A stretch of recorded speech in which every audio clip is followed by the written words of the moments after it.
Ready enough is my motto. Are we rolling? We are. We're rolling. Hey, it's time for Bingo is Life.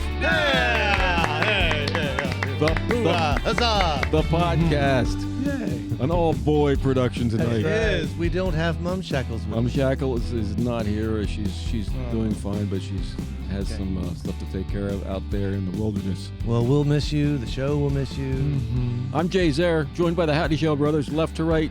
What's up? Christopher, B1 with everything, green hat. Nice. Michael, B1 with everything, blue hat. Blue hat. Bingo Right. brothers. We're pretty excited. We got hats. We got hats now. Yeah. That's Yeah, right. we've moved into the future of the hat business. Now they're not available to the public yet, but Yeah. we're getting there. We're getting there. Just, don't we you have a- worry, people. We have a great guest going to bring him We in. do. I I'm assume- excited. I'm excited to talk to him. He does Good. identify as a him, I assume. In the Silent Dave chair. That's right. Nobody won the $100, I'm assuming, or they'd be screaming and yelling. And That's true. pizzas. No one did win the $100 tonight. But Anywhere she did clo- good. She did Yeah. good. I mean, she threw. It could have. Yeah. I mean, it could have. It had all the potential. It was in the middle. It hit the front pin. Yeah. It just didn't scatter good. Well, potential and $3 will get you half a cup of coffee downtown Harrisonburg. Yeah, that's right. Get you- I like your potential. Yeah, but Yeah, I gotta get those buttons back. Don't What's I? happening? You got a gig coming up? I saw. No? Yes? I do. Yeah, There I got. is. Yeah, I've got a really fun one. Hold on. I got to find the details. So my son is a drummer, Yeah. and he's great. He's 15 and he can wail. Absolutely. Yeah. And anyway, so he plays the drums in this band called the Basement Rebellion, Yep. and it's me and him and Carl Brooks from the Findels. He plays bass, and then Christian Parrott is playing electric guitar. And it's rock and roll. It's rock and roll. It's kind of almost classic rock and roll. It's not prog rock. No, I've decided it's not prog rock. In fact, it's probably more. I've seen all good people. Oh yeah, no, it's definitely not that. But we're playing at the Golden Pony on April. Oh, the Golden Pony. yeah, Yeah. April 27th. Whoa. Golden Pony, great place. Yeah, is that great right? basement. Yeah. Another basement. Yeah, no, it is a super cool I basement. saw Dogwood Tales are coming up there. a Yes, little bit. yes. No, they're. I mean, so well. I want to tell you about this show because the show's hot. Let me tell you. Let me tell you about this show. This show. It's going to have drums. It's going to have drums. Drums will be a theme of this That's podcast right. This, episode. yeah, this evening. podcast. We're going to talk some more about drums. Talking You about know what? drums. That's the funny thing is the moment you want to find information, you Yeah, you that's can't. when you can't find it, huh? You can't find it. Okay, here we go. I got it. Oh, you've got it. Okay, Not a Saint is the name of a band Yeah. they're playing. Blue Lagoon, which we played with them Uh-huh. at the Rolling Stones concert. Okay. Indigo Acid, fun name. Ooh. Reverend Bill Howard. Oh, I know that guy. Yeah, the Billiards. You know, does he it. even comes to our podcast occasionally. That's right. He really does. And then the Billiards doesn't, and then us, the Basement Rebellion. So it's a full-on. You're going to be doing your version of Can't Get No Satisfaction. No, not the Sympathy? Stones. Sympathy. No, but we are going to do. We're going to do Helter Skelter. Heard about that song. Yeah. That was on the first album I ever bought. Really? Was it really? The first album you ever bought was the Well, Beatles. actually, the I White Album? bought 4 albums. The first. It was My one. God. I bought 4 albums all at once, and that was one of them. Wow. I had no idea he was that old. I'm kind of old, but I'm still here. So it's going to be a good show. And when do you know when that is? April 27th. April 27th. It's a Sunday. Coming up soon. Yeah. It's a Sunday. It's a Sunday. Tickets. Oh, I'm forgetting the lead. It's a benefit show for the Cat's Cradle. Okay. So yeah. Cat's Cradle. So I think it's a ticketed event. There's a lot of bands. So Yeah, you right. pay like $10 or $12, and 100% of the money goes towards Cat's Cradle. Oh, So well, very good. yeah, so that's a good thing. That sounds good. And then and I got another one. It's in Oh. May, but Mhm. I'll go ahead and drop it out. Nathan Moore Yep. from Stanton, who played at the Paul Simon thing. Yep. Julia Catherine or Julia Cottrell, I don't know. I think she goes by Julia Catherine. And me will be playing at Sagebird That sounds groovy. In May, In early May. May. May 17th. And at the end of the May, we're going to be playing Dr. Howe at White Oak Lavender Farm. We are all over this. All Busy, howdy busy, show, busy. All howdy show, brothers, company all the time. Uh-huh. Let's get this. Let's get this show on the road. Yeah, let's do. All right, folks. Fun fact: you were a couple years older than me at TA. Mm-hmm. So I'm gonna go ahead and say I've known Travis for 25 years. Wow, yeah. Is that? I mean, I can say Oh, that. yeah. Yeah. Easy enough. Ladies and gentlemen, our guest Travis Whitmore. Hey, welcome. Thank you. Yeah. So we Thanks had. for having me. You guys were awesome. Oh man. Yeah. All right, you're welcome to come back anytime. I mean, you put on quite a show with the bingo. Oh, Don't Yeah. they? For sure. we try. Yeah. It's the biggest little show in town. Yeah. 7:30 every Tuesday night. That's right. Yeah, that's our sponsor. Thanks, Our Ruby's sponsor, Ruby's Arcade in scenic downtown Harrisonburg. Continue on. You were in high school together. Yeah, Yeah. tell us about Travis. Oh, well, okay. So I'll He was tell on the you. football team, right? No, he was in band. I was a band guy. Yeah, for he was a sure. band guy. Yeah, I was. Yep. I was singers. Yeah, I was And you in band, jazz band, choir, Yeah. marching band, you name it, jazz band, everything. Yeah. And then so when you left, what college did you go to? Or did you go to college? Yeah. So when I moved to Tennessee, Yeah. I went to school there. Probably right out of high school, maybe a year after high school, I moved to Nashville and went to school and did music stuff there too. Yeah. How long were you in Nashville? It was about 4 years, I think. 4 or 5 years. Yep. And I'm looking here at this bio that I have of you that says you played with some cool people. Hmm. And how did you meet up with these cool people in Nashville? You know, Are they just on the street there? You can't throw a rock in Nashville without hitting a Yeah. star. That's right. yeah, I mean, it was crazy. So I moved there really, like I said, to go to school initially. I mean, I wanted to do music. I wanted to tour. Yeah. I wanted to record, but I was like, okay, I got to at least go to school, have a reason to go. But Yeah. Gotta have a reason. Yeah, I mean, but that's that. But I did drop out because I got a job. A couple things happened. I got a job at Pearl Drums, which was like a dream come true, working for one of my favorite drum companies ever. Yeah. Man, I still have great friends that still work there to this day. But So is that your go-to drums? it is Pearl, Yeah. yeah. And I've been loyal. Let's set up, clarify. Drumming is your main thing, Oh yeah, and that's right. and that's your primary instrument. It is. Yep. Exactly. Yep. Percussion, drums, everything. Yeah. But yeah. So I just met a lot of people at Pearl, and then next thing you know, I'm getting hired to. I'm just meeting people, and I think the lesson that I learned as a youngster back then, because this, I'm telling my age a little bit. It's been a while, Right. but is I was hanging out with a lot of drummers, which was great because I was learning a lot of techniques and all that, but. Once I started realizing, like, if I'm going to get a gig, I need to start meeting bass players and songwriters. And so that's when it Drummers are changed great. for me. Drummers are great to hang out with. Yeah, exactly. Yeah, they're really fun to have a beer Yeah, with. right. exactly. Exactly. So that's when it changed for me, at least back then. And my, I learned a lot as far as working, Right. full time and, back then. But yeah. What was your first paying gig? Do you remember? Oh, gosh. Because that's always kind of important. That's My the, first the, paying the gig time there? you get a little money. Yeah, you're in, like, in Nashville. yeah, in Nashville. Yeah, it was actually an artist named Matt Brower that I got hired for, and actually I quit Pearl to go on tour with him. Oh, cool. It was like he was under a label, and I was like, it was a dream come true. Yeah, Again, I right. didn't have kids then, and it was like single, and I could The salad days. Yeah, tour the country, we toured Canada, and Oh, what A lot- size venues were you playing? a lot of like small colleges, and And what type of music was it? I would say it would be like a pop rock kind of thing. Yeah. Mhm. And then a lot of, this is probably stating the obvious, but a lot of people think of Nashville as the country music Right. capital, but there's all kinds of music in there. That's Oh yeah. that's There's a big jazz scene there. Speaking of which, this great CD of yours I was listening to this afternoon. Getting back to playing your musical origins, you're classically trained, right? Or you read, obviously. I mean, I can read, to a certain point, but no, I'm not. Like I learned a lot, especially in studios when I was going in to record, I would learn a lot of just charts. In other words, just a roadmap. So I wouldn't sit down and read music. I can to a certain point, like I said, but what I would do, and I still do to this day when I'm learning songs, is I'll just set up a roadmap chart.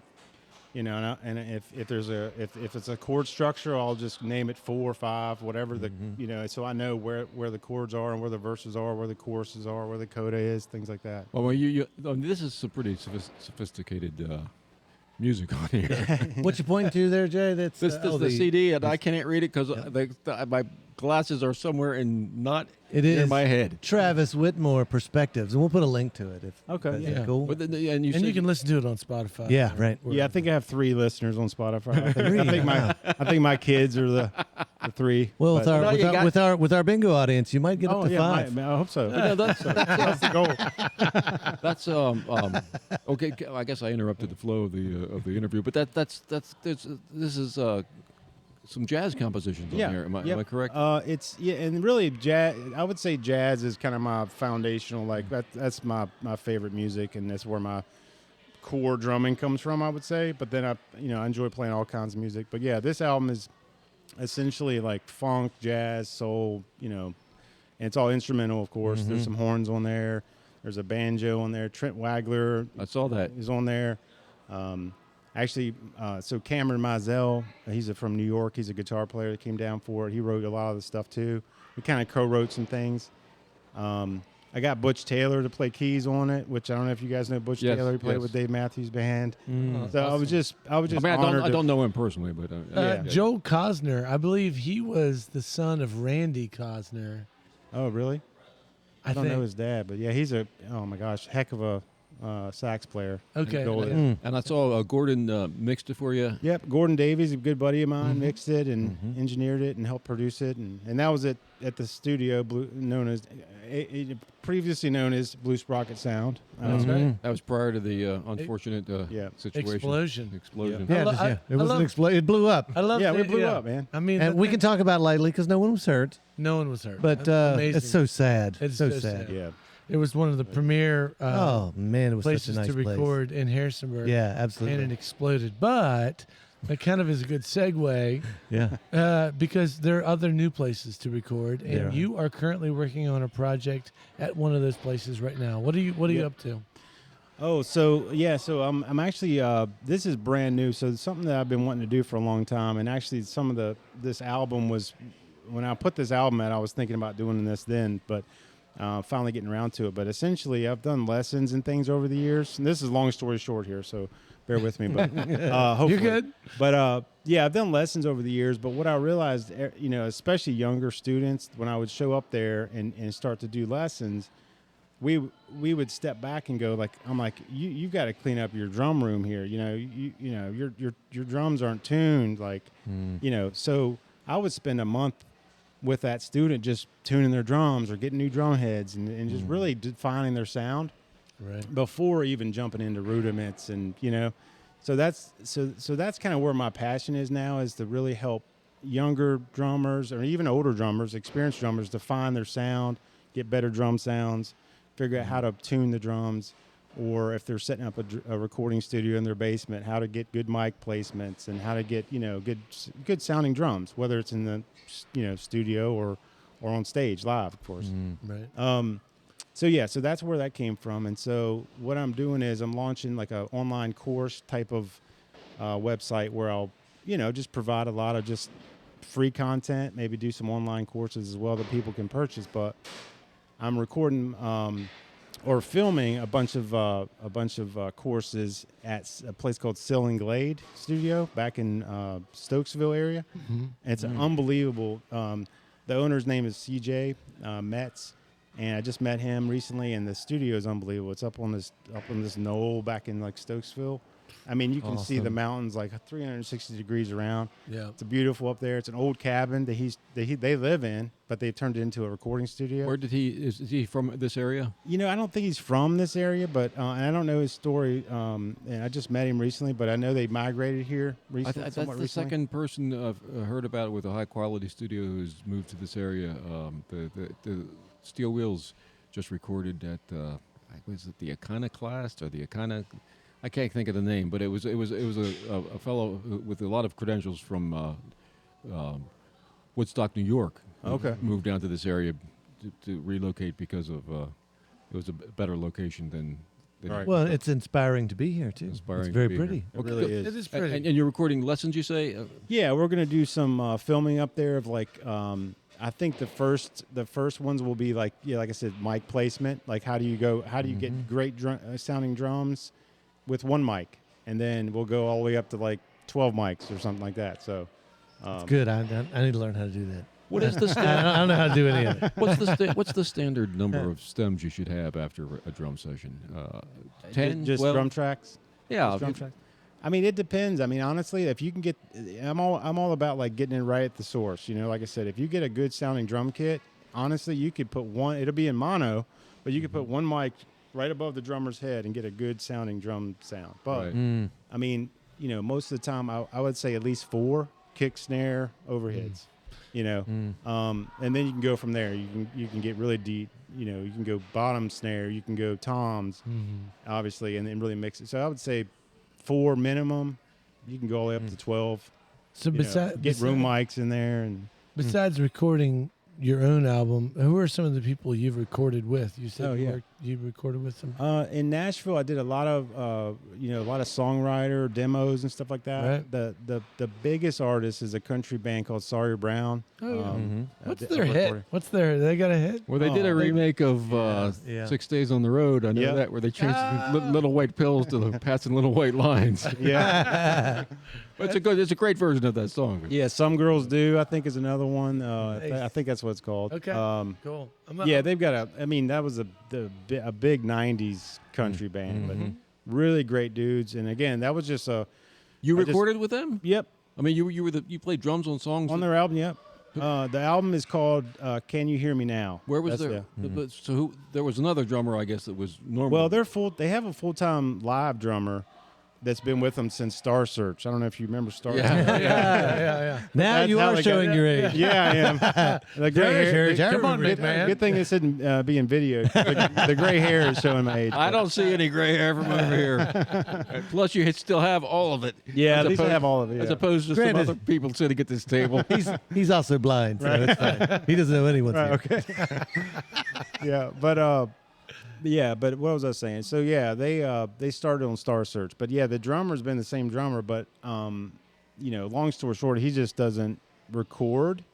A lot of there's either drummers that can do both, or they just prefer just to play live and not mess with sessions. Interesting. And so I just happened to be in the right place, at the right time. I met some people that were like, I was recording in their studio. The lead singer's name's Mark, and he has a great, just an unbelievable studio at his house, in his like horse barn that he's turned into a studio. You can make a studio out of anything. Yeah, right. What, Yeah. what would be the difference between studio recording and live recording? What would be an example of what skill you would need in a studio that you might not have if you were a great live performing drummer?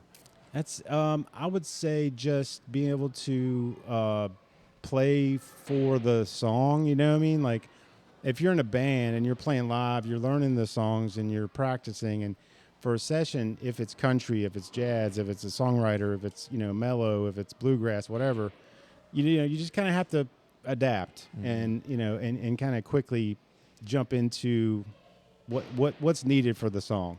I guess you know what I mean, and jump in there. So I don't know. What do you prefer? I mean, do you prefer being in front of people, or do you prefer the time it takes in? I would say in a session? both. I mean, Yeah, maybe sure. maybe the older I get, I really enjoy, and that's why I think I'm doing this website now, is because I really enjoy teaching. I really enjoy really getting into recording and the creative part Yeah. of it. Right. And just having a family and stuff. It's not as easy as it used to be to be able to. Just can't get out there on the road. And even just doing weekend gigs. Like Yeah. I'm not a full-time drummer anymore, but like doing even just a bunch of weekends. It's like I'd rather be with the family too. So it's. Especially Yeah, as a there's a drummer, you balance. gotta like you're loading all the stuff Oh, in, man. Yeah. and everybody's like, the guitar player's like, I got my guitar, Yeah. and maybe my amp, and here comes the drummer, Yeah. all the With everything. stuff. Yeah. How come in our band I'm both the drummer and the sound guy now? What's that about? In my next life, I'm going to play just harmonica. I know. Same. I always think about that. I'm like, why did I pick drums? Harmonica. Tell us some more about that. I think I was on your website. Is it what's the name of it again? Travis. Oh, so I've got my own, just traviswhitmore.com. I Right. just have. That's not the one you're talking about. Yeah, so the new one I've just started, and again, it's just a coming soon page right now where you can sign up, and I've got an ebook on there that you can download for free. Just it's kind of the foundational things I've learned again, very, very basic of how to get good drum sounds, but it's called bettersoundingdrums.com. Very simple. Oh, that's cool. Yep. Whoa. So- I like it better. Yeah, that's awesome. So, all right, are you familiar with like the iPhone app for tuning drums? Is that? Oh, yeah. Is it? Do you recommend something? I mean, I've used it. I like it, but I still don't know whether I'm doing it right. Right. Well, Even the app tells me it's as good, and I'm like, okay. yeah, yeah. Actually, I forget what it's called, but yeah, there's a Yeah. bunch. There's one called. Oh shoot, I forget the name of it. But there's a couple other ones. It's not an app, but it's an actual device that you just set up on your you clip it on the rim of your snare or drum or tom. Those work good too, but I would say that's more for dialing it in after you've already tuned by ear. Well, A lot of times the guys will make a mistake of just clipping it on and trying to tune it Yeah. without without tuning it first. Well, give me the nutshell version, because I should know this, but I don't. You're playing in multiple keys if you're playing drums. What are you tuning to? I mean, I always tune just to the drum itself, like, and it takes some patience and some ears to hear, but you want each drum to have certainly a different voice. I mean, I don't know how many times I've shown up to a venue with a house kit or something, or even, like I said, a student with doing drum lessons, and each tom sounds exactly the same. Yeah, It's like, definitely. why even have all, So, Yeah. Yeah. Like, wait a minute, that's three different. or they all sound like four toms. yeah, right. That's. I need you to come to my house. Same with Yeah, I cymbals. tell you, it's an art. You need to Yeah. you need to It set really these drums up in an entirely different room. And that I found an app. It's a iDrum Tune Pro. Yeah. Okay. That's what I That's was cool. using. Yeah, I remember those work great. I don't know if this is an apocryphal story, but I remember reading about Pink Floyd retuning the drums for each chord in a song. Is that This app does also. It mentions like you can pitch. You can listen for a pitch, and you can tune your drums to a chord progression, or Yep. But it's that gets very technical. Yeah. And a lot of time for if you're just going to play live, you're like to me it just didn't seem like a good idea to try to tune my drums up to a certain key. Right. If you're recording to something like that, I can see that Yeah, being right, really great. right. I mean, because again, getting it dialed in first, and then, once you get it sounding good to the drum itself, I think then you can really dial it in with those and say, okay, yeah, let's do like a chord progression Right, or whatever. right. Then you can do it that way. I had always heard. Let me just see if you've heard this too. But like if you go from a lower tom up to a higher tom, it should sound like "Here Comes the Bride." Boom, Yeah, that's a great starting point. boom, boom, boom, Yep. and then the next one, boom, boom, boom, boom, boom, Yep. boom, boom, boom, and that's all I do. I tune it perfect. to "Here Comes the Bride." As long, I'm like, as, all long right, as it's it's good. different, yeah. The same with cymbals. That's I mean, why I'm we big play on so many weddings. I'm big on cymbals too. I mean, every piece of the drum kit should sound different. If you're hitting a crash on the right and you have a crash on the left, they should sound different, in my opinion. Yeah. And again, that's just Yep. there's no right or wrong. It's just that's just my just now, my if thing. you're talking about drum sounds, how about what's your experience or use of digital drums, or in combination? I mean, I see things about you got an acoustic recording. You're trying to use that to trigger a synth drum to reinforce the sound. Do you get into that kind of thing? Not really. Not. I mean, I've dabbled in it some, but there's a whole world there though. I mean. I would love to get a little electric kit to have triggers and stuff. It's great because you can pull out any instrument you want. I mean, I can see that really being great for live too. Like if you have a 4-piece kit, but you need some congas in there, you could bring a pad along and just program some congas. And Have you Right. seen Illiterate Light? Have you seen? Yes. And Oh, my what he's goodness. doing with Oh, with the digital sounds. They're unbelievable. and he's a Yeah, absolutely. that is an incredible. There's 2 of them. Yeah, I mean, Jake, he's yeah. incredible. Yeah. On the other hand, those people, you can get into your home studio situation where you're spending so much time digitally recording and programming drums, and you're losing something. Whereas a real drummer like yourself could Yeah. do it much better in one take. Well, and that's And where I started. Like when I before Blue Sprocket, before I was involved there, I had a home studio in my basement, and that's what I want to do again. I'm just kind of rebuilding all that again. But yeah, I would offer drum tracks to people just like that. The songwriters that say they're like trying to program drums and they just can't get it. They're not a drummer, so it's like And not saying there's anything wrong with that. I think there's some Yeah, unbelievable ways to Right. make, make those drum samples sound amazing and stuff. But there's a place for real drummers, and in my opinion too, like there's a place for, I love home recording and collaboration and online and all that, but just everybody being in a recording studio at the same time. I mean, there's nothing that compares to that. Yeah. I mean, it's an experience. I mean, right. just being in the same room Yep. and jamming and Oh, Yeah. and I always love the listen back session. Like when you're kind of done and you're listening back to what you just recorded. What worked? Yeah, what worked? What didn't work? Yeah, absolutely.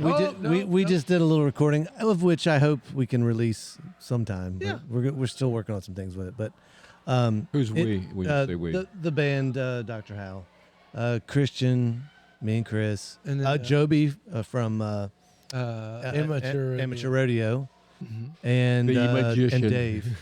The only one that wasn't with us was Doug.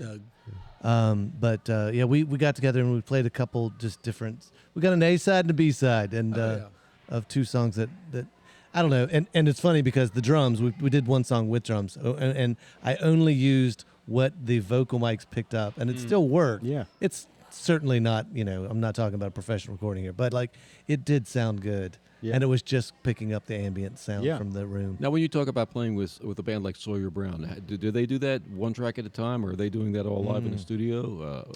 Oh man, so at least from my experience when I recorded with them, it was, it was bass, keys, drums, and then Mark, the lead singer, he would be in the control room just singing, just so we all knew kind of where we were at. But it was just his, draft vocals or whatever. But yeah, it was the core band was recording all at once. Yep. All at once. It wasn't like drums first and No. drums and bass, and then adding the keyboard on later and that kind of thing. That's I got it. Yeah, and I was so young back then too, and I learned so much from these guys. I walk into a studio with just these like professional, Nashville session guys, and I was just, you want to talk about nervous, like Yeah. So it was just like, all right, here we go, So Yeah. and It's exciting. yeah, then, and just learning so much. Well, I just I love how you're a fantastic drummer. There's a man, thank reason you. you were invited to be their drummer and to get to be in those places, because I even remember from a long time ago, everyone goes, he's something special. I mean, it's, He's not the one saying that the click track is speeding up and slowing down in his headphones. so on a personal note or a personal level, who are some of the drummers that inspire you? Who are some of your favorites? Oh my gosh. Top five? Every time I get this question, Oh. it's so tough. Yeah. Like I said, I'm a jazz guy, so if you really go way back, and I can't play anything like some of these guys, but like Buddy Rich, I always got to throw him in there first thing, but because I'm just inspired by watching him. But when I go to practice with some of the stuff he's doing, it's like, oh geez, But yeah, just inspired by like Dave Weckl. He's one of the top world renowned drummers ever. But again, he's a fusion, kind of a jazz fusion guy. But there's so many. I don't even know. So good. That was perfect. Yeah. And now, because you've played in this town, all over the country, what's your favorite type of venue to play at this point in the game? Do you have a type that you're like? You're not a. I'm just curious. What Yeah. if someone's going to give you a gig, what gets you excited? I'm gonna play stadiums. Yeah. No, I would say as intimate as possible. Some play, somewhere that's intimate, but But big enough for drums. big enough for drums. Yeah, maybe not the little grills. Yeah, right. right, Yeah. But which I played at years ago. I remember Spilling Dew played Oh, there a long time ago. I don't know how in the world I got my drum kit on this little corner stage there, but yeah, intimate spaces with a good sound system and a good sounding room. I think that's. It's. I don't know if you feel this way, but there's a lot of venues, so-called, that are really just breweries that decide they want to do music Oh, as an man. aftermath. Concrete walls. Yeah, and they're like floors. they haven't Yeah. thought about anything in terms of acoustic treatment or. Well, no, I was having this. This came up before. This is a pet peeve of mine. The new aesthetic for like the breweries is nothing on the wall, concrete, steel, and it's not good for room sound. Not at all. That, in my opinion, maybe I'm wrong. Well, I think and I was talking to my buddy Todd. I know he was on this podcast Yeah, that's recently. true. yeah. That's Right. true. Well, and he, there's the caveat to that is somebody like him that's going in with an acoustic guitar, right. and it would sound good because Yes. it's like, but if you're going in with a band and a drum kit and it's like an amps and much, it's yeah. like, and then you get everybody talking and Oh yeah, it's loud. so I would say a nice listening room. Have you been in the incarnation for the space in there? I've not been there yet. Is that a good space? Are you talking about the church? The church, It's over yeah. here. They No, in I the bank. haven't. I've seen. I don't know if they Caleb do Stein drums play in there, but is that a nice? there. They could definitely do drums in there. I mean, it's carpeted and Right. it's very it's live though. It's good. Yeah, I don't know about that. I haven't. Yeah, Yeah, it's that's just another space in town. There's so That's many cool. spaces Yeah. in town that have music now. I'm jumping around, but you're talking about working in the studio. What digital audio workstation do you use?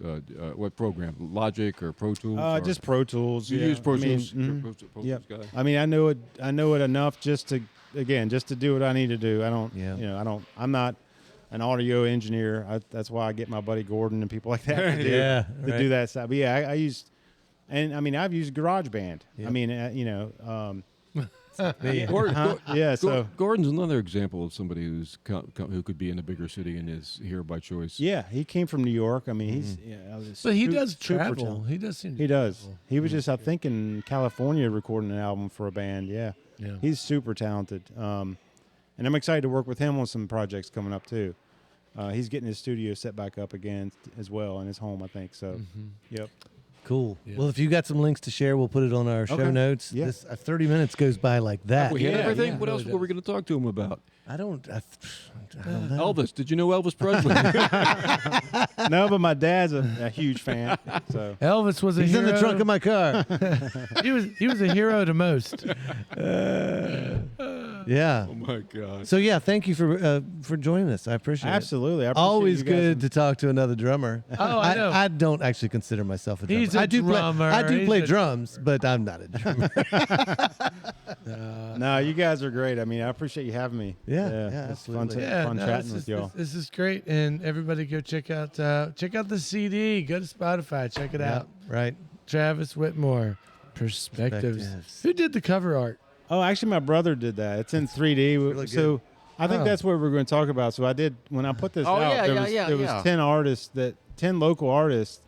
So the whole idea was, and the reason I called it Perspectives is I wanted, I'm going to do drumless tracks too soon to release it, so drummers can take the song and put their own take on it. But I also got 10 artists to put their take on each song, but by doing an art piece. And so in the album cover, there's each song has its own, So an artwork, piece. art piece Yeah. that goes So- with each song. That's Right. fantastic. Here's one by Elwood Madison. which- Elwood Madison. Yes. Elwood Trip Yeah, Madison. he Yeah. did it. He did a piece that's here at the. Where arcade. is he? He did a poster for one of my plays. Where's he these days? Oh, Quillen did one too. Yeah, Whoa. Quillen. Oh, hey, Man, Jeff- this is Jeff a veritable art this is- scene of this is a Harrisonburg who's here. who. Oh, Yeah. Valerie. What? Yep, Jeff Gwynn's in there. Oh my Like, gosh, yeah, Jeff Gwynn. So, in all honesty, this is a beautiful work of art. Oh, thank This you, is man. like Yeah. a great project That's awesome. that you put together. Yeah, I mean, it was tough getting the CD, so I was trying to get it. Where I'm old school. I still collect vinyl, and I like to look at the artwork, and it's hard. A lot of times people are just like, I'll just listen to it on Spotify or whatever. What do we do? How do Yeah, we do it? I I mean, know. you can't make any money that way. I know. I mean, I true. I literally give away CDs. Mhm. That's just like I'm with Yep. like here you go. Yep. No one's gonna no one's buying them because I mean, it's not that they're bad. It's just that it's just no one has a CD Yeah, player anymore. I know. It's really gone like that. I mean, I have one, but Yeah. yeah. Anyways, thank you for the CD. Yeah, And absolutely. it Thanks for really having me. is a work of art Thank you, man. inside of here, which I think is. Let's not forget that these things exist. Oh, and there's a Beastie Boys cover on there. You have to figure out. Oh, Beastie Boys. Ooh, Seriously? Yeah. That's One of their instrumentals they did. I covered that on. oh nice. fantastic. Yeah, yeah. All right. Well, thank you so much. Thanks, guys. All right. We'll see you guys again next week. Next week, down here at the Ruby's Arcade for Bingo is Life, the variety show. I'm not. What are you supposed to? Bingo is Life, Game show? the game show. Fantastic, a family-friendly event down here at Ruby's Arcade in downtown Harrisonburg every Tuesday at 7:30. Join us on the internets anytime you want to. for Bingo is Life, the podcast. We'll see you next week, kids. Good night. Bingo is Life, a post-bingo Harrisonburg podcast, is brought to you by the Brothers Howdashell and our friends at Ruby's Arcade in downtown Harrisonburg, Virginia. If you've enjoyed the show and feel it's worth spreading a little joy in this world, please tell just one person that you like this podcast. Word of mouth, more than any other form of promotion, is how creative works get noticed and sustain themselves. Thank you, Andrew Hickey, for that bit of wisdom, and thank you, listeners, for being part of the fun.